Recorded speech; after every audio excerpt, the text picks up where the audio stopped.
Hey everyone, and welcome back to The Little Life of Gab.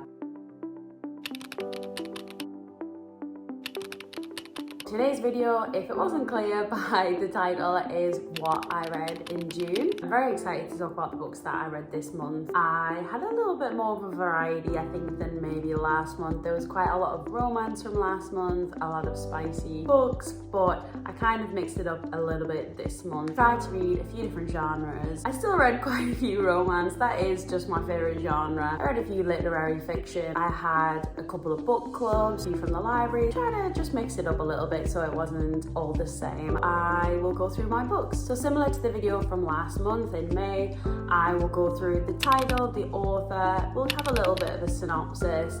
I'm going to talk about things that I liked, things that I didn't like, would I recommend it, and what stars I gave it. To start the month of June, I read 14 Days. This was edited by Margaret Atwood and Douglas Preston, but was written by a multitude of different authors from, I believe it's the Authors Guild of America. The synopsis is, during COVID-19, residents of a building in New York all end up gathering on the roof to tell different stories from their background, from their childhood, of recent stories. They go from being strangers to becoming more involved with each other's lives. So the book talks a lot about connection, and I got this book from the library, which is why I no longer have it. I did take a little while to read it. I would say it took me a good 10 days. It wasn't super long, I think maybe about 400 pages. I really did enjoy it. I really liked that it was the first book that I'd read where it was all different authors writing different characters.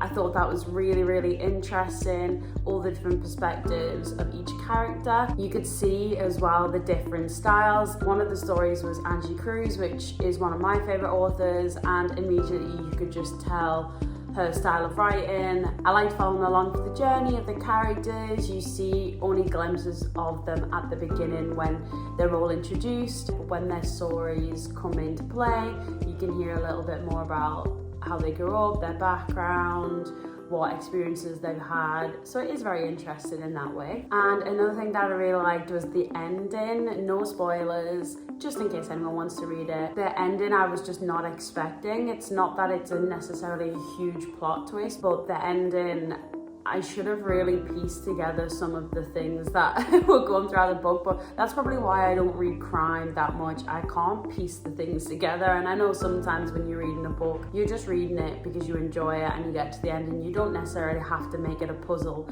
But sometimes Jamie reads a lot of crime and he'll say, oh, I thought from this and this that was going to be the ending, but I just cannot piece things together.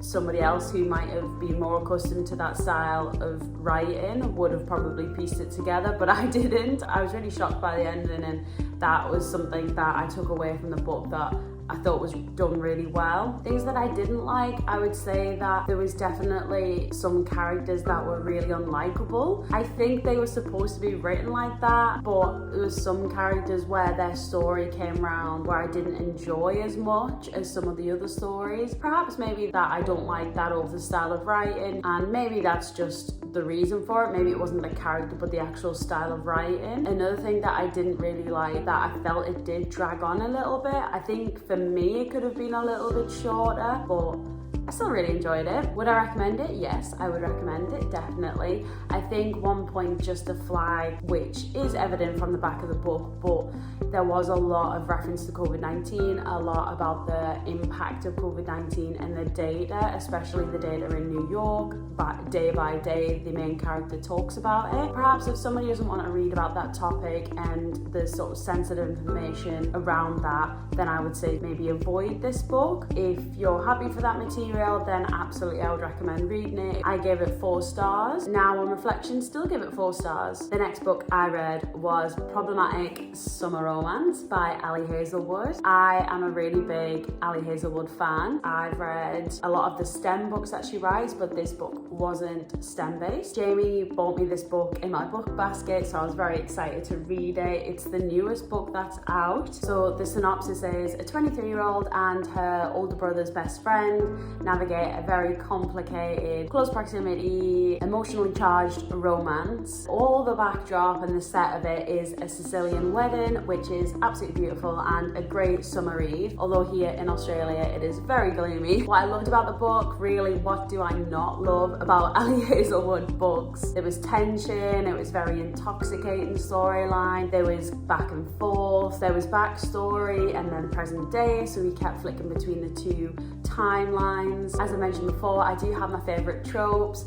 This wasn't enemies to lovers, which is my favourite, but I do like brother's best friend, age gap. It had close proximity, forbidden romance in terms of their age. I like the character development. I like seeing the changes throughout the story. Normally, Ali Hazelwood storylines are a lot based on STEM. This had more, I would say, moral complexity than other Ali Hazelwood books I've read. There was a lot more depth to it, a lot more exploration into the characters' past and how they get past that and how they use it as a tool to develop. I really like both the main characters, Rue and Connor. I thought they were very well developed characters. What I didn't like so much is that the other characters and the male main character kept referring to Rue, the female main character, as too young and a child. She's 23 in the book. Some points I was a little bit frustrated at the constant reference the other characters to reference her as being, you know, incredibly young. For me, it kind of diminished Rue's other amazing qualities just because she was young. The implication was that she didn't know any better and she wasn't emotionally intelligent enough to have a relationship with him. As the characters developed, it does get better. I still gave it 5 stars. I still really enjoyed it, and I kind of tried to just let that bypass me. And would I recommend it? Yes, absolutely, to all romance readers, especially fans of Ali Hazelwood and Elsie Silver, Abby Jimenez, etc. And on to my absolute favourite. I've always said that Dolly Alderton is my favourite author, and she would be 100%. Emily Henry has always been in the top 3. It's always been Dolly Alderton, Emily Henry and Andre Aceman, but I honestly think Emily Henry would have to go on the top with Dolly Alderton because her latest book was my next read, was Great Big Beautiful Life, and when I tell you this book has my heart in pieces. I devoured this book. Came with me around the flat. I think I mentioned this in one of my previous videos that I took it with me everywhere. I just had my nose in the book constantly, was laughing, crying. I cried twice. I cried at the end, cried again. When I read out a section to Jamie, I cried again, just reading it out. It is just absolutely brilliant. To start with the synopsis before I get into all the things that I loved about it, it is 2 writers called Connor and Alice compete to pen the biography of a famous heiress, and there's a lot about her family and unraveling secrets. It is sort of intertwined with identity and romance and everything that you could possibly love about an Emily Henry book. I'll be honest, I try to go into it and not be as biased, but it is brilliant. It's absolutely fantastic. The style is different to books that Emily's written before. Although there is romance elements to it, it is very, very similar to The 7 Husbands of Evelyn Hugo by Taylor Jenkins Reid. So what things I loved, Emily, seriously, just keep doing what you're doing. I loved every character. I loved the female main character, Alice. I loved her drive and her empathy and just her attitude towards everything. I loved the male main character, Hayden. His kind of analytical mind, very competitive, like sort of the hidden secrets between both the characters. I really liked the heiress, Margaret, and all about her family, the Ives. I thought it was expansive, it was grounded, it was really quietly powerful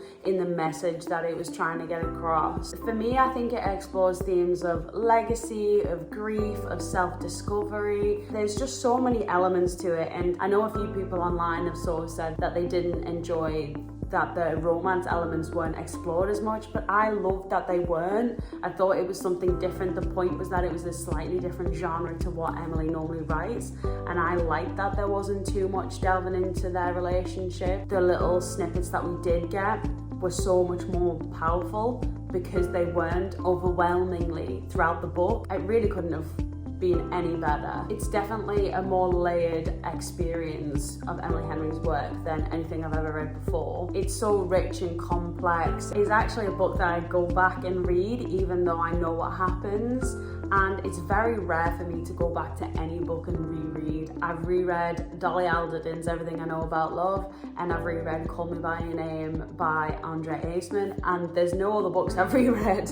Maybe Alice in Wonderland, actually, Lewis Carroll, but this is just fantastic. Things that I didn't like as much, I really have been thinking long and hard. I've been trying to flick back through the book to remember anything that I didn't like. When I first started it, I wasn't, maybe in the first like 20 pages, I wasn't sure if I was going to get on board with the female main character, just because she seemed very happy to please everybody.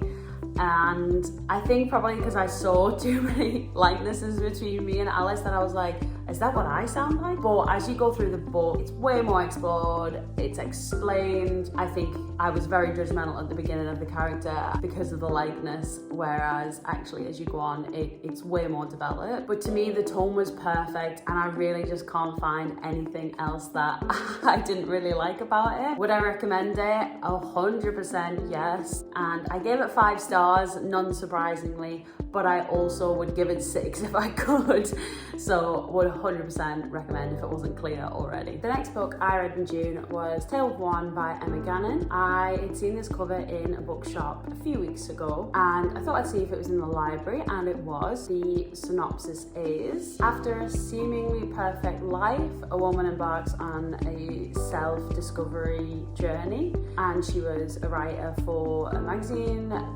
Before she started up this company with her partner, she interviews an influencer who bases her life around singledom, and it's the 2 opposing lifestyles and how both characters interact with each other, and it's about finding joy and fulfillment in solitude. The things that I liked about the book, I would say it's different to the normal romance that I read. It is the opposite, so she is in this seemingly perfect life with a partner of over a decade, and they ultimately break up, which is obvious, that's not a plot spoiler from the blurb. And then she's kind of recovering from the breakup and trying to find herself and what she likes. Has she really been molding herself to what her partner wanted? And I really liked the sort of elements to it where she was exploring what she actually liked. She didn't really know who she was without a partner. I liked the main character, Willow. I did think she was a very good character and her development. I think my favourite character was Carla, who was the aunt of Willow and who brought her up. And I thought Carla played a really good character. I liked the elements of her speech and her dialogue and the wisdom that she gave throughout the book. Things that I didn't like so much, I would say it does have a little bit, to me, a shallow depiction of friendship. The social circle that Willow has, you really get just on a surface level, and the support system that she has isn't really a support system, so to say. I do think as well there's like an overemphasis on like anti-relationship. I think there could have been a really good balance between having like a deep set of friendships and a good social circle and support system and a good relationship. It was a few characters actually in it who you meet very briefly who say to the influencer who's a big supporter of singledom, oh, I felt really good, I got out of my relationship because of you. But I just think there could have been a balance between the two. I don't think it was necessarily had to be one way or the other. Would I recommend it? I would say on reflection I probably still would recommend it. I did enjoy it, and there are some funny elements to it and some really, really good parts if you're looking at it from a sort of singledom point of view. But I don't like how some of the themes were addressed. I did give it 4 stars, surprisingly, from that description. I think now on reflection and thinking about the themes, I probably would give it 3.5. Maybe on Goodreads I'd round it up to 4. Then I read Thursday Murder Club by Richard Osman for my book club. It's very popular, very in the media at the moment, as there's a series coming out on Netflix. For those who don't know the plot, it's based around a group of 4 people in a retirement home. They solve murders on a Thursday, and there's been some local murders and they solve them. About the 4 characters, it is definitely a cozy crime. The things that I did love about it, I would say, is the cozy feel to it. I thought some of the characters were quite funny. some of the elements of the book and the different dialogue could be quite funny. Unfortunately, some of the things I didn't really like about it, one thing that stuck in my mind, I could not get on board with the repetition of the characters' names. So throughout the dialogue and throughout the book, the characters' names are just constantly repeated. And I understand that there are a lot of characters, so I get that they're just trying to re-emphasize who is talking to who. But you can kind of gather who everybody's talking to. It's not really difficult to follow. So that just stylistically really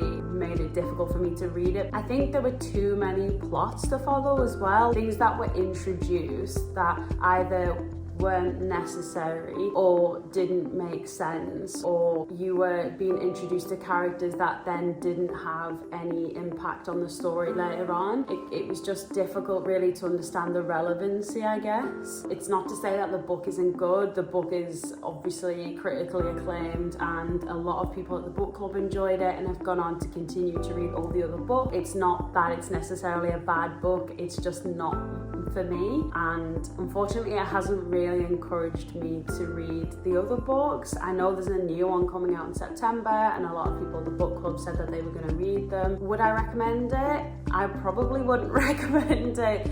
I did give it 3 stars at the book club. I actually think I would have given it 2.5, but I gave it 3 after the conversations we had at the book club. A lot of people had talked about the next books and you hear more about the main character and the narrator, and so you do hear a lot more about their life and kind of how they've come to the position they're in. And finally for June, I read Annie Bot by Sierra Greer. I read this on my Kindle. This was our book pick for the book club that I do with my 2 best friends from back home. If anybody isn't aware of the plot, it is basically a robot designed to be the perfect girlfriend and the perfect companion. The robot is called Annie, and the main guy who purchases Annie called Doug, and it's their relationship and how Annie develops from programming to a sort of sentient, self-aware being. The things that I really loved about the book, I thought was a very unique perspective, and it's a very unsettling perspective as well, a very unsettling atmosphere. I liked the journey that we went on with Annie. She goes from a programmed companion to do everything that the human owner Doug wants her to do and will do anything that he asks, to being very self-aware and understanding more what Doug is asking her to do. I would say her journey is definitely heart-wrenching and her internal recognition really resonates with the reader. The narrative is definitely thought-provoking, definitely engaging emotionally, and I think my favourite part about it was that really all the readers that you kind of gather to hate Doug, the character. It's kind of chilling really, the relationship and the words and dialogue that she has with Doug and that Doug's reaction. Sometimes as well, because she's like a programmed companion, therefore she's only able to tell the truth. It's funny that she tells the truth about, you know, when Doug will say something or his like actions, and she'll just repeat what he's done, and he'll say like, oh, that, you know, you've made me out to be a villain, when it really she's just telling the truth. In terms of things that I didn't like about the book, and I always say this about books, is that I do like a solid ending. I like to know exactly what happened and then the lines drawn underneath it. The ending is probably, I would say, left up to interpretation from the reader, so we are left to assume what the rest of Annie's journey will include. Apart from that, I really enjoyed the narrative. Would I recommend it? Yes, absolutely, I would recommend it, and I think I would recommend it for everyone really, to understand the perspective from all different angles. I gave it 4 stars. I'd probably have given it maybe even 4.5. So thanks for coming along on what I read in June. It's lovely to have you here. It'll be really exciting to see what I get up to in July. Thanks for joining me. See you next time. Bye.